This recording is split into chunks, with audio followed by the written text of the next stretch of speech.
Wednesday here on the North Shore Drive podcast. I'm your host, Chris Carter from the Pittsburgh Post-Gazette. We've got Ray Fittipaldo talking Steelers, and we're going to go over something that's been one of the rumor mill things around the NFL. A certain veteran quarterback the Steelers should try to get who's won a Super Bowl in the past and will most likely be available. That, NFL draft talk, and a lot more here on the North Shore Drive podcast from the Pittsburgh Post-Gazette. Let's get into it. You are now listening to the North Shore Drive podcast, a show on all things Pittsburgh sports from the writers of the Pittsburgh Post-Gazette, hosted by Christopher Carter.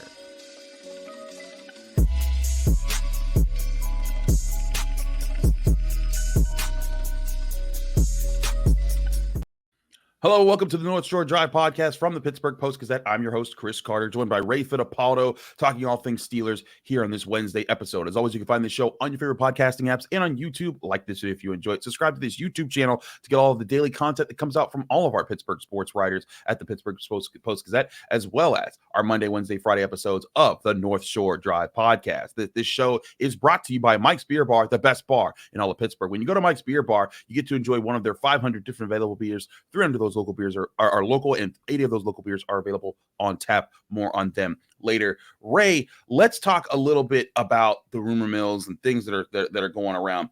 We're starting to see one of the quarterback names that is getting attached to the Steelers more and more is Russell Wilson. And Russell Wilson, he's won a Super Bowl championship, but hasn't really been the guy for the past few years, especially in his time in Denver. And it's obvious that with a $38 million cap hit against the Broncos this upcoming season, that he's not going to be someone that they want to keep around. When they're benching him left and right. He's 36 years old, so there's a chance that he could move on. But there's some people out there that are pointing at the Steelers as a potential target. Peter King, one of them, saying the Steelers, make a lot of sense for him. There's also Chad Ochocinco, who says he's heard a birdie that the Steelers are going to get Russell Wilson. But you addressed this in your chat transcript, when you were talking with some of our readers. What's your opinion on the potential of getting Russell Wilson, however they do it? Yeah, I mean, listen, would Russell Wilson at this stage of his career be an upgrade over Kenny Pickett? Perhaps. Okay. Probably even. I don't even go on a limb and say, yeah, for a one season thing, if you're looking at it just in terms of 2024, he could probably do that. But, Chris, is he a guy who could take you deep into the playoffs in the AFC when you're going up against Patrick Mahomes, Joe Burrow, Justin Herbert, Deshaun Watson, Lamar Jackson? Man, I can go on and on and on. I don't think he's that guy anymore, to be quite honest with you. I mean, that would be the equivalent of he's 10 years removed from his final Super Bowl win. Okay, that's basically literally actually 10 years removed from his final Super Bowl appearance, 2014 to 2024. So think about it. That would be like signing Ben Roethlisberger in 2018, right? Okay. Yeah. And I would even argue Ben Roethlisberger in 2016 and 2017 was better than we saw from Russell Wilson the past 2 years in Denver. I think that was Ben pre-elbow injury when he was actually leading the Steelers to an AFC championship game and to a 13-3 record in 2017. So this is a year when the Steelers want to find out about Kenny Pickett. They invested a first-round draft pick in him, and I'm not arguing that Russell Wilson might be a slight upgrade over him, but okay, if he gets you from 10-7 to 11-6, do you still have a shot if you're going up against C.J. Stroud in a first-round playoff game, in a wild card game? I don't think you do. So I don't see why you would want to do that. But, hey, other people have their opinions. It's something that's good to talk about in February and March. But obviously we'll have a clearer picture of what's going on here probably, 2-3 weeks from now when the NFL new league gets here and free agency starts. Yeah, I think that's the other part of this is that there's a lot of this is speculation because we're kind of at a wait and see period where the combine hasn't happened yet. Teams can't make any moves yet unless they wanted to re-sign a guy that's already on their team. The aggressive moves haven't happened yet, and people are trying to get out in front of what might be the aggressive move. And again, I think the Steelers situation is they're realizing that, like, and then not they're realizing, I think they've realized and they've kind of, settled in on, they're not going to most likely get a franchise quarterback right now. Like, Justin Fields is a tough bet because you really get 1 year to prove it, or you're signing, or you're, giving him a 5th year extension without knowing if he's going to be any good for you. And you look at other moves like Kirk Cousins, another guy that's way up there in his late 30s.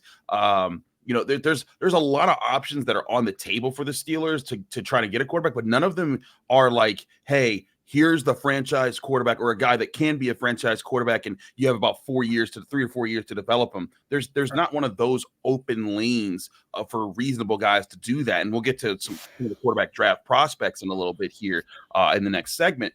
But I think the Steelers kind of know that, and that's why they got a guy like Arthur Smith who can build an offense around, kind of mid, quarterback play with Ryan Tannehill, like he did with the Titans. Building an offense that feeds off of a strong offensive line, some strong running back play, play action that builds off of that and makes things easier for the quarterback.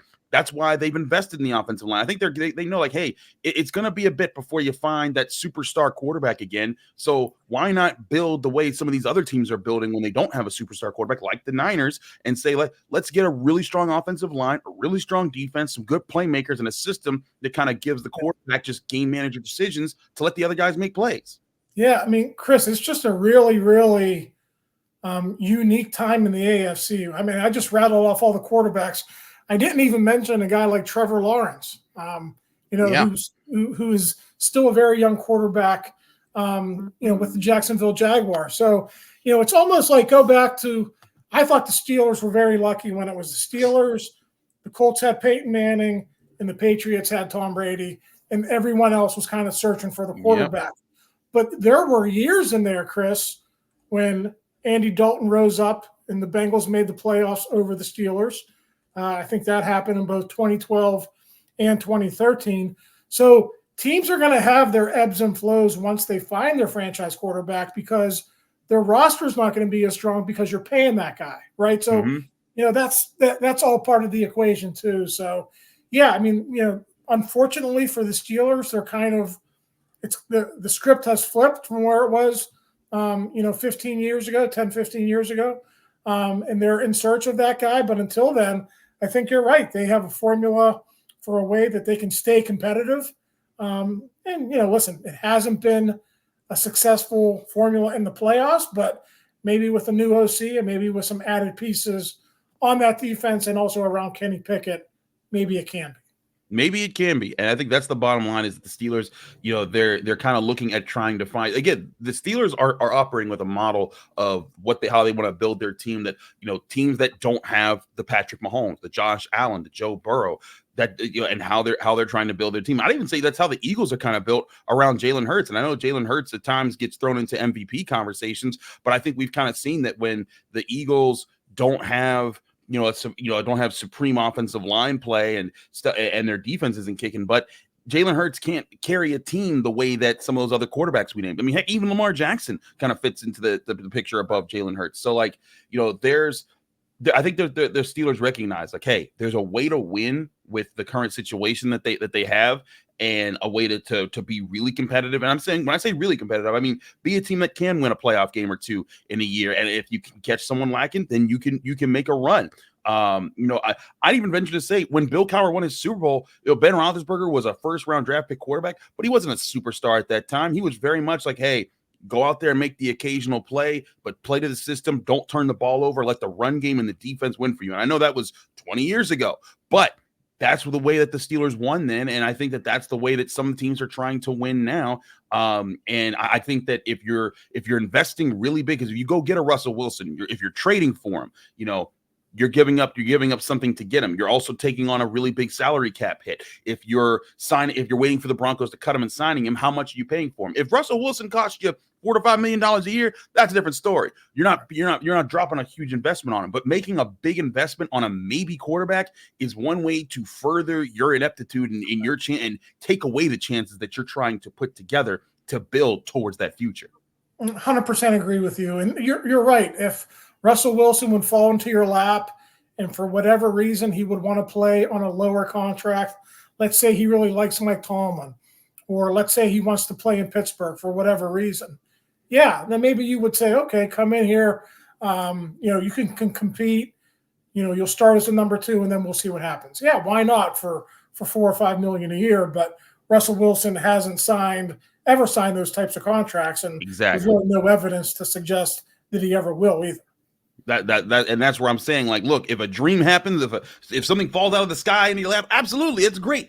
But I'm just being realistic and saying that that's probably not going to happen. But some people are probably wondering, yeah, but what about the quarterbacks in the NFL draft? We'll talk about that right after this next segment of the North Shore Drive podcast from the Pittsburgh Post-Gazette. Chris Carter, Ray Fittipaldo. But first, I want to remind you this show is brought to you by Mike's Beer Bar, the best bar in all of Pittsburgh. When you go to Mike's Beer Bar, they have over 500 different available beers. 300 of those beers are from the local area, and 80 of those local beers are available on tap. And when you get there, they have over 20 televisions. So whatever sporting event you want to catch, you can even reserve a TV with that specific sporting event. And I mean, any event, they got Duquesne basketball that you can reserve a TV for and find a way to get there while you're enjoying your favorite beers. And they always got new types of beers every single day that they're changing in and out to get you new experiences every single time. They also have great food like steak on a stone, where you choose your choice cut of steak, have it brought to you on a heated stone. And every time you cut off a piece of steak, you press it into that stone, you choose how well done you want every single bite. It's the best bar in all of Pittsburgh. Go to Mike's Beer Bar today. And when you get there, tell them Chris sent you.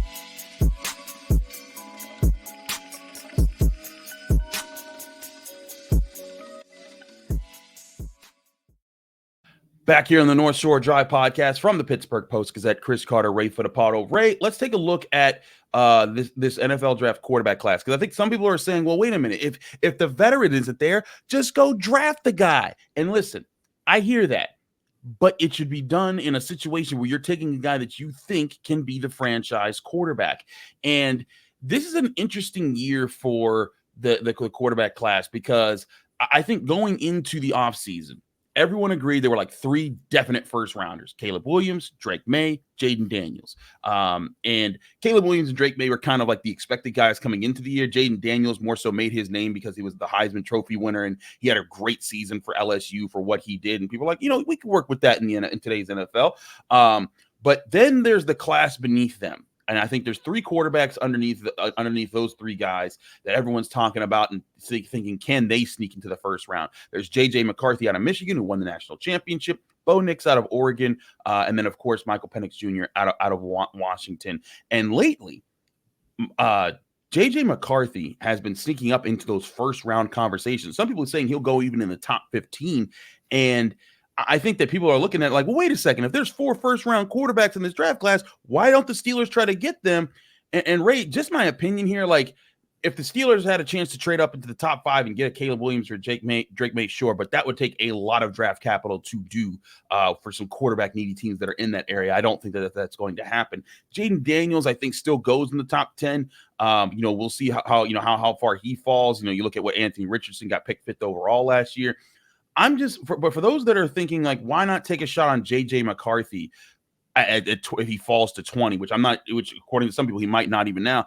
I just don't think I've seen enough of J.J. McCarthy to justify that being a first-round pick when he was in an offense that didn't require him to do much. Yeah, I mean, he certainly comes from an offense where he was handing the ball off a lot, and he had some weapons around him. Listen, Roman Wilson is a guy you're going to hear about, the receiver. He's probably 2nd or 3rd round guy. Yeah, he's really good. Had a really good running back in Blake Horn, too, and obviously a really stout, very good offensive line. So everything was kind of set up around him to have success, and he had a great season. I'm not taking anything away from J.J. McCarthy's season.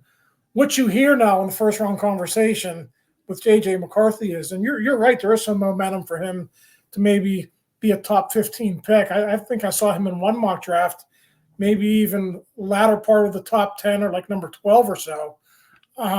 It's the intangibles. And I don't know if I'm investing a top 10-ish type of a pick just because a guy has intangibles. He's not the biggest guy in the world, right? I mean, he's not your prototypical 6'4", 220 type of a guy. He's actually he's 202. He's very much Kenny Pickett size. Yeah, I mean, and we kind of see that as far as from an injury perspective, that hasn't been kind of Kenny Pickett. So Could he be better than Kenny Pickett? Yeah, he could be. But if I'm sitting in the exact same spot in the draft 2 years later, I'm not taking that guy again. Right. And that's the other problem here is you look at Bo Nix and Michael Penix.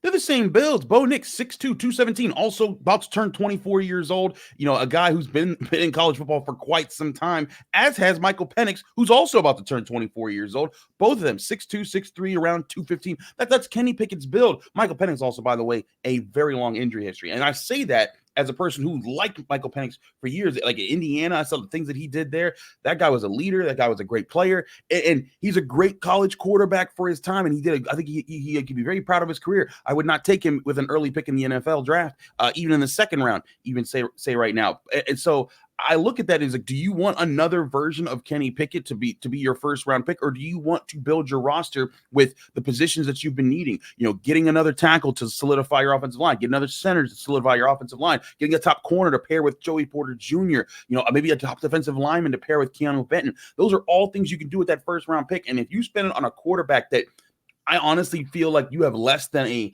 50% chance or of finding the franchise guy with the people that'll be there, I just feel like you're missing the point. And instead, what might actually happen that works in the Steelers' favor is if, let's say, Caleb Williams, Drake May, Jaden Daniels, J.J. McCarthy all go before the Steelers, that's 4 picks out of 20 that they don't have to worry about being at those key positions. And then you throw in wide receiver with guys like, you know, Marvin Harrison Jr., Romeo Dunze, guys like that.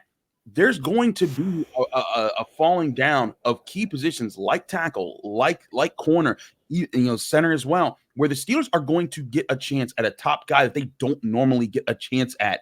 And that's an opportunity that could be a pillar of what they're trying to build for this next, you know, decade or so that they really could take advantage of in this draft. Yeah, Chris, you just mentioned 4 quarterbacks, 3 receivers. You know there's going to be at least 2 edge rushers who come off, so that's 9 right there. You know the 2 left tackles for Shaunu and Alt will be gone. Mm-hmm. Already we're at number 11, and we haven't even discussed a cornerback yet. Yep. Or you know, a defensive lineman like a Byron Murphy or a Jer'Zhan Newton who might also come off in the top 20 before the Steelers pick. I know that's less likely, but you know edge rushers and corners. Yep. You're going to see a run on cornerbacks in the first round because it's like offensive tackle and receiver this year. It's a very good draft for corners. So you're going to see a run on corners too. So I'm with you there. Could it be a center? Could it be a right tackle that falls to the Steelers? Could it be a cornerback who falls for the Steelers? I've said from the very beginning, Chris, that the Steelers' positions of need this year matches up very well with this draft and what's coming out of the college ranks. I agree. I want to talk more about some of those positions of need and which could take priority in the first round if certain things fall certain ways. And let's say there's run at other positions that allow the Steelers to get top looks at different positions. We'll talk about that on the other side of this break here on the North Shore Drive podcast from the Pittsburgh Post-Gazette. Chris Carter, Ray Fittipaldo, stick with us. We'll be right back.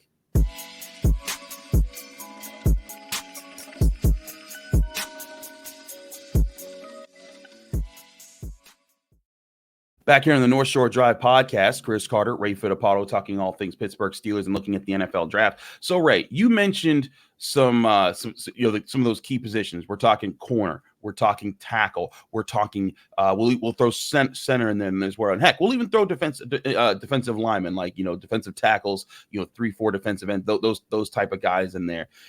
Let's say that this draft falls very well for a lot of those positions, and you get to pick. You know, we'll take out like you said, the Olu Fashanu, the Joe Alts, the guys that are probably going to go top 10 at the judges. I'll even take out like a Talise Fuaga.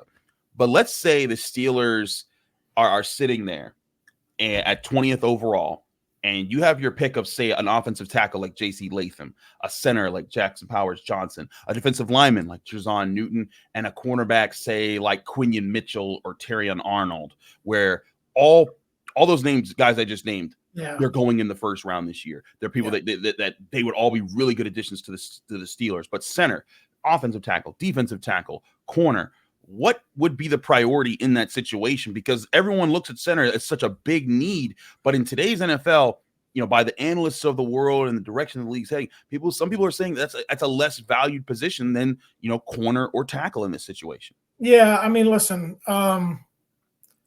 I would have to lean, of all those guys you mentioned, I would have to lean Latham or Powers Johnson. I just think I don't see any holes in JC Latham's game. Really good in pass pro. He's a beast in the run game. It'd be a perfect right tackle for your future. Slide Broderick Jones over, and you're set at your tackles for years and years to come. So to me, like the Tyler Guyton, there's a little bit of projection there. Great athlete, but he's not a finished product. And I think as you get into the 20s with the tackles, Amarius Mims too, right?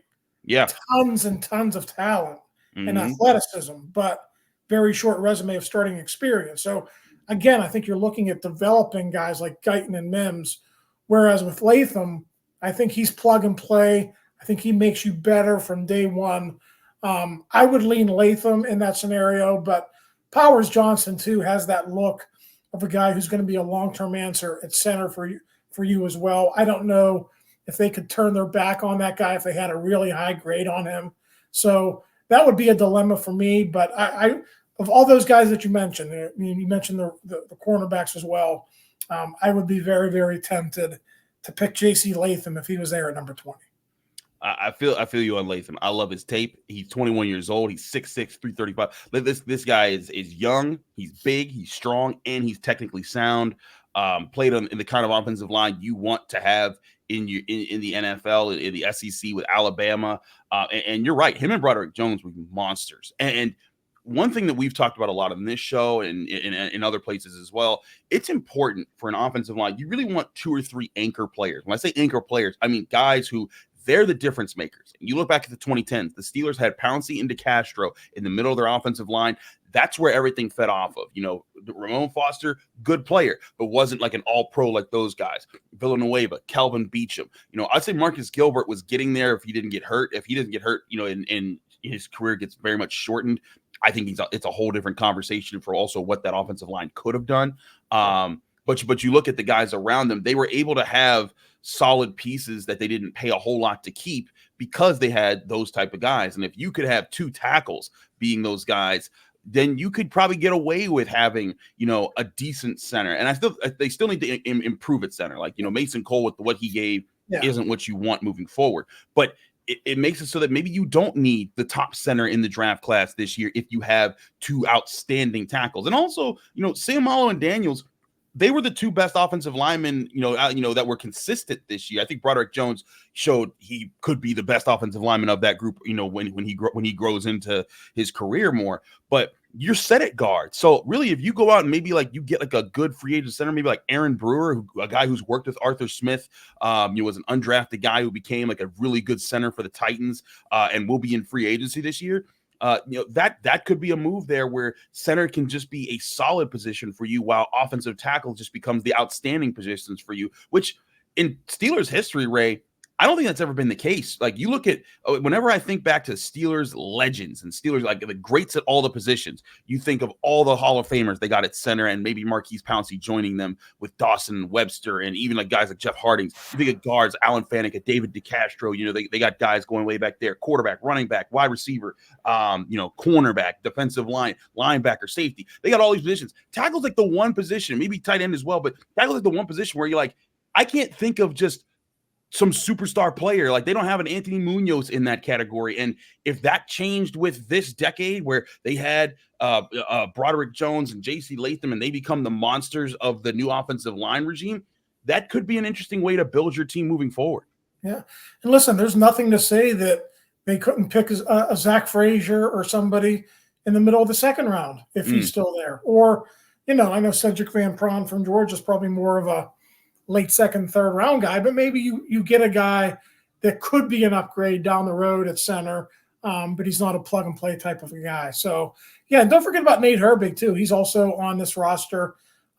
Should they move on from Mason Cole, they signed him to a 2-year, $8 million deal. $4 million a year is not throwaway money for an offensive lineman. So I think, they would feel comfortable putting him in there in a pinch as well. So they would have some options if they do move on from Mason Cole. But again, we'll probably find out in about 2 or 3 weeks if that's the move the Steelers are going to make. I agree. You still have time to figure these things out, and that's the other thing. The Steelers aren't in a rush right now because they have this time. Like some people are freaking out. Well, why haven't they done these things? And certainly, you could look at like why is Allen Robinson still on the roster as an $11.9 million cap hit? But it doesn't cost them anything to keep him on for another couple of weeks while they figure things out. And that time will come like it does every year. And it's funny we have this conversation every offseason. Like, why haven't they done this? Like, it's coming. Just things take time, man. Like, stop wanting everything right away. But you look at the opportunities that are there. I think that this draft class, this has the potential. Like, last year's draft class started off really strong. You look at Broderick Jones, Keanu Benton, Joey Porter Jr., Darnell Washington, Nick Herbig, all five of those guys contributors, some of them major contributors. If they can get another 2 to 3 guys that are like really good contributors from this next class, that could be the core that you start building, that you keep building around, and kind of carries this team into the next generation of Steelers. While it still has young guys on this roster, like Najee Harris, Pat Freiermuth, George Pickens. You look at guys like that. Minkah Fitzpatrick's in his late 20s. There's guys that can be on this roster for years to come and still be leaders for this team and be key contributors. So again, when we're talking about why the Steelers aren't trying to trade up and just go get a quarterback that everyone's not sure about, or going out and signing a guy or trading for a guy that's going to cost them chances to develop this is why, because there's plenty of opportunities in this draft class to address key positions of need with really good talent. And if you pass up on it, you might be looking at keeping yourself where you're at for the next 10 years. Yeah, Chris, I mean, everyone wants the home run. They want a big move up in the draft, go get a quarterback, make a big move. But if you just hit doubles at 20, a double in the second round, double in the third round, you're improving your roster in 2025 and 2026 in 2027. So if you have guys like Keanu Benton available again in the mid rounds, guys like Nick Herbig, who can come in and be a really good special teams player, quality reserve for you at outside linebacker. Those are win-wins for you. So I would expect the same type of draft for Andy Weidel and Omar Khan in year 2. I don't think they're going to deviate much, even though a lot of people are getting impatient with the quarterback position. Absolutely. We'll see just how patient the Steelers want to be with this period. Remember, we will be at the Combine next week, and we'll be covering things live there for you for the Pittsburgh Post-Gazette. We got one more show Friday that gets us ready for before we head on that trip. We'll do that with Brian Batko here on the North Shore Drive podcast. But from Chris Carter and Ray Fittipaldo, thanks so much for tuning into the North Shore Drive podcast. Find us on your favorite podcasting apps and on YouTube. Like this video if you enjoy it. Subscribe to this channel to get all of the daily content that comes out from all of the Pittsburgh Post-Gazette writers. Back Friday with more here on the North Shore Drive podcast. Thank you for tuning in to another episode of the North Shore Drive podcast from the Pittsburgh Post-Gazette. If you watch this video on YouTube, please like the video and subscribe to our channel.